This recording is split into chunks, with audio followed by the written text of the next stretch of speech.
everybody. Welcome to our newest creature feature. My name is Bianca. I'm a zookeeper here at Assiniboine Park Zoo. And today we're going to talk a little bit about diets and also introduce you to a couple of my new friends. So, comments that I hear on a regular basis when I'm walking around doing my job are people talking about these kind of odd animals and they don't really know how to describe them. So sometimes I hear people talking about the animals with kind of the deer-like legs, but kind of like the rabbit-like ears, and kind of like the moose-like face. And everybody seems to see something different in these animals, and I think they're great. And I'm hoping to tell you today what they are. So does anybody have a guess? You might want to put a guess into your head. Today we're actually talking about our Patagonian Maras. So this over here is Dixie, and her sister is Pixie. So Patagonian Maras are this really cool animal, and the reason why they look like so many other critters is because they have adaptations that serve the same kind of functions that a lot of other animals have those adaptations for. We can get into that in a little bit, but right now I just gave them one of their favorite treats in this world, which happens to be corn. So Patagonian Maras naturally live in a region of Argentina called Patagonia, and they live in the grasslands and sort of these low shrubby areas, and what they naturally eat is mostly grasses, other vegetation that they can find and get to, and if they're lucky enough they will gorge on fruit, on nuts, even on flowers and seeds, basically whatever they can get. So that's out in the wild. Here at the zoo, to sort of mimic that, we give them lots of hay to chew on, and they also get a variety of fruits and veggies. But like most of our animals here at the zoo, we can't just go to the grocery store, pick up whatever looks good to us and give it to them and hope they like it. We have to know why they get the things they get and what's going to keep them healthy and what's not.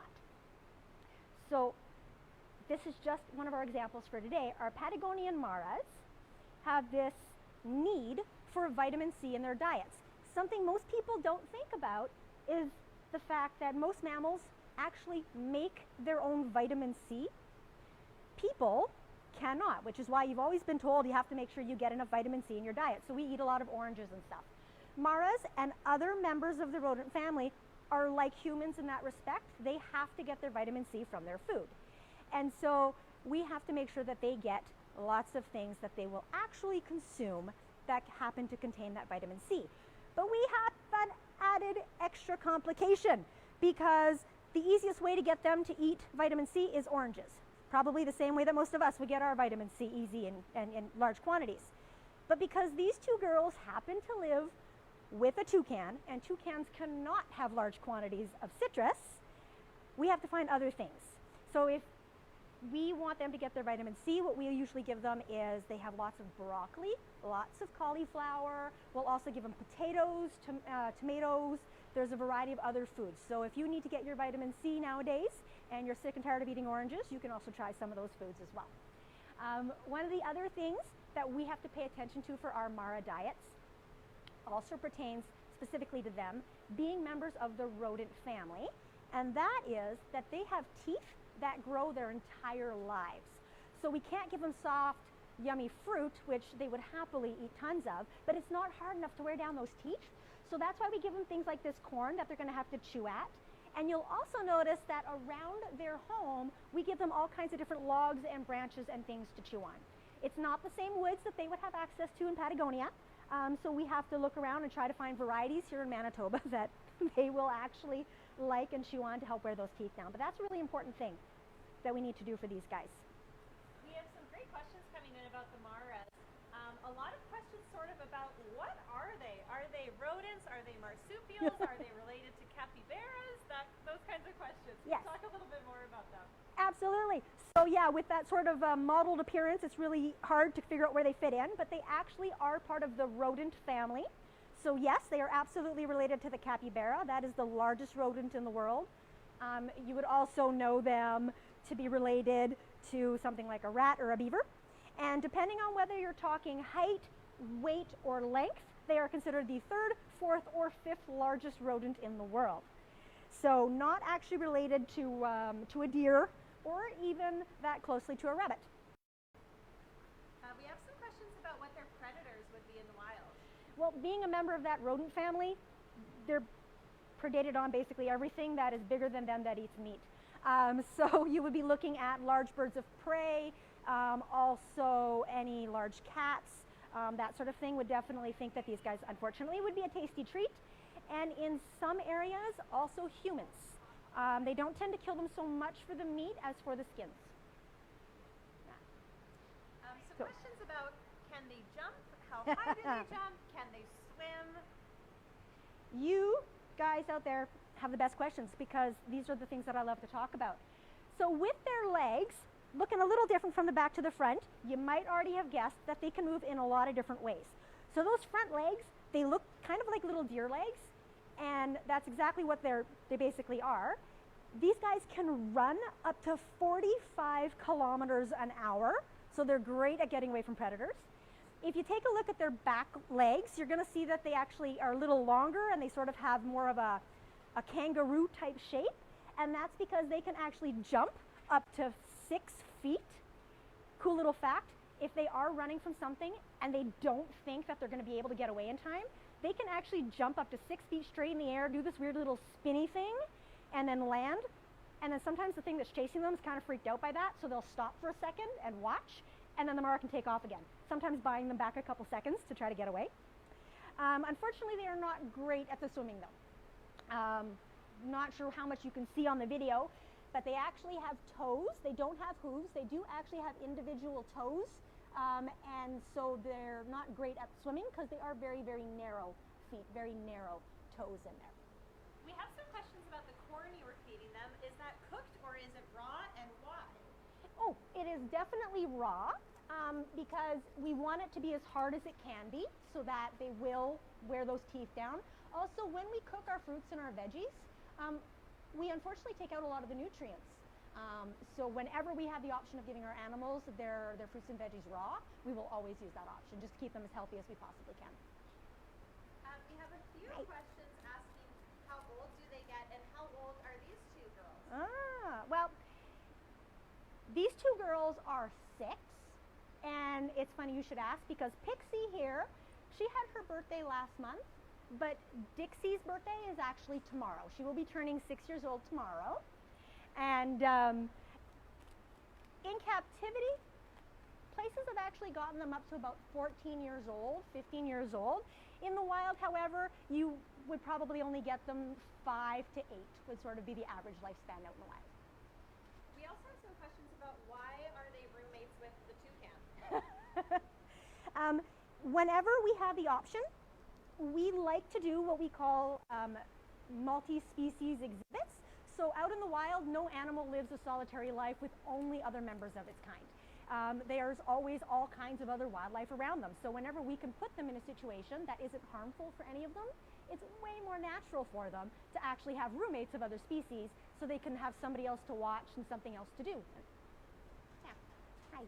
We have a question about how much do they sleep and where would they sleep here at the zoo and where would they sleep in the wild? They would sleep out in the wild basically anywhere. In the middle of the day, they love to take naps in the sun. So they'll actually lay down just like your cat would at home. They actually sort of flop over onto a haunch, kind of like I'm doing, and then they fold their legs underneath them. And at night, they would find a slight bushy area and kind of hide a little bit underneath that. They are diurnal, so they are awake during the day and asleep at night like we would be. We have some more questions about those teeth that you were talking about earlier. How long they grow, and can you just talk a little bit more about that process and what they use their teeth for? Well, assuming that we give them all the right things that they need so that they wear them down normally, they wouldn't be any longer than your or our teeth. It's mostly the molars that we would have to be paying attention to, so their molars wouldn't be any bigger than ours would be because they'll be constantly grinding them down while chewing on grass all the time. Their front teeth can get probably a good 2 centimeters or so in length.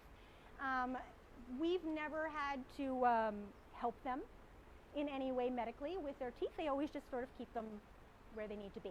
And that is the one and only reason they need those teeth, is because they eat so much and they're constantly chewing that they just get worn down over time. We have a question here asking, how fast can they run?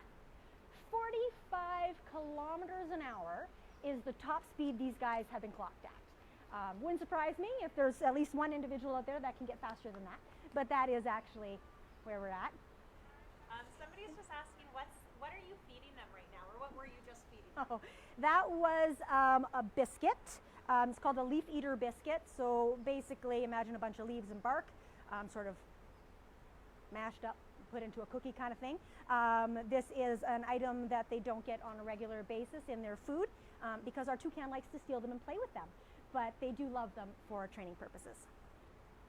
Can you talk a little bit more about how we feed the animals here at the zoo and the specialized diets that we give to the individuals? So we actually have a very dedicated vet team, and that is one of the things that they do is they look at each and every animal's natural diets versus what we can give them in captivity to mimic that as closely as we can. So we're told what we need to feed our animals. But then once we get that diet, we have to pay attention to what individuals like and don't like, not just what a species as a whole might need. We definitely have differences in opinion in what they will prefer to take. Each sister has their own personal taste, just like each monkey has their own personal taste, and each bird will have their own personal taste, just like we would. We have some questions here. Do they bite? Do they like getting this attention from their keepers? And one that you might be a bit biased of, do they have a favorite keeper? Oh, you okay, girl? That was a very long list of questions. Yes, they have a favorite keeper. It's whoever has the food. As a natural species, they would simply want, I phrased that very badly, sorry about that. In the wild, being a prey species, all they would want to do is get away from you. This is not an animal that would come anywhere near a person out in the wild. But in captivity, and what we have done is that we have worked long and hard to desensitize them to having people around and get them used to it. So they enjoy it in that they know that there's going to be some goodies coming. But as soon as they know I don't have any food anymore, they will usually kind of back off. Or at least Dixie will. Pixie, she's pretty into people. She will usually come and say hi, as she's doing right now. What kind of training and enrichment do we do with the Maras? Well, these particular individual girls, they are trained to let me touch various body parts on request. That is something that if a stranger came in here and just tried to touch one of their legs or their ears, they would probably freak out pretty badly. They would not appreciate that at all. So we can ask them to allow us to touch various body parts. They're also, Pixie, the one that we're currently looking at, she is actually trained to voluntarily let us give her her injections, her vaccinations basically, with a needle. So I know some people who don't love getting their needles and would prefer that we not. But this particular individual, she'll just sit there and let us do that. So yeah. We have some great questions about what kind of sounds they make. Can you talk a little bit about that? I wish I could get them to make their sounds. This is, oh, she was just about to do it. I might have to stop talking for a second if we want to try to hear it.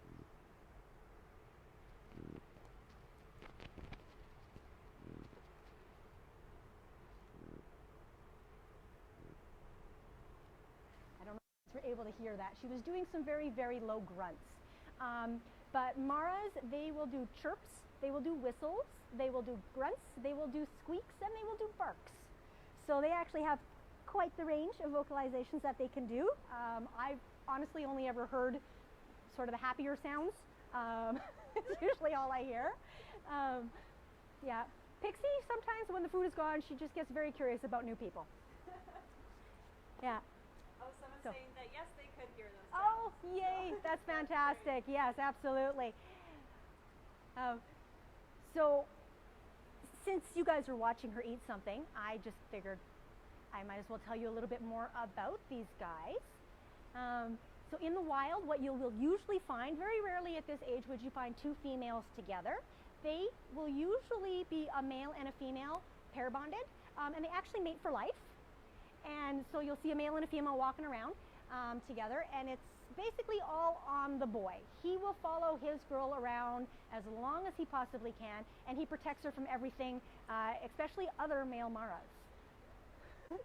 And so when these guys want to have young, they actually dig burrows.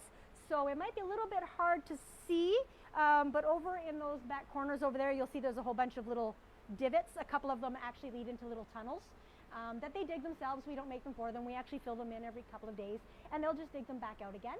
And so if they were having babies, they would use the dens to have their kids in. We have some questions. How can you tell Pixie and Dixie apart? Years of experience. Basically, if you long enough side by side, you would see things that look different to you. So if I can point out the things that look different to me, currently Pixie is a little bit bigger in the rear end area than her sister Dixie, whereas Dixie's ears are actually a little bit curlier than Pixie's ears are at the moment. And around the rump area, Dixie's orange frills are a little bit more pronounced. So basically, if you were to take a couple of pictures of these girls and just sit there and look at them, you would find something, either the same things or completely different things. It's just like, you know, meeting your cat or your dog and knowing it's a different cat or dog than your neighbor's. You would find something. Last time we spoke to you, Bianca, we talked about adaptations. Yes. And we have some questions here about what are the Mara's adaptations. So the Mara's main adaptations are those modes of locomotion, those ways of getting away. When you are a prey species, so basically you're kind of fearful on a regular basis that something's going to try to eat you, that plays a really big role.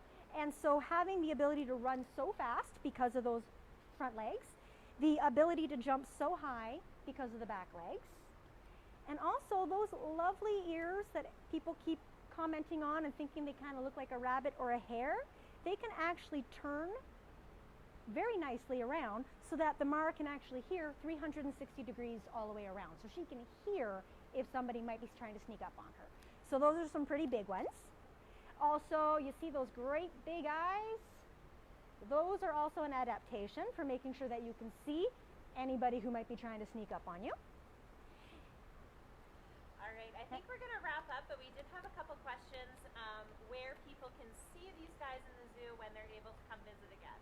Oh, these guys are in Toucan Ridge, which is the tropical biome here at Assiniboine Park Zoo. All right, well, thank you very much, everybody. I hope that we do see you again here soon, and I hope everyone is staying well at home.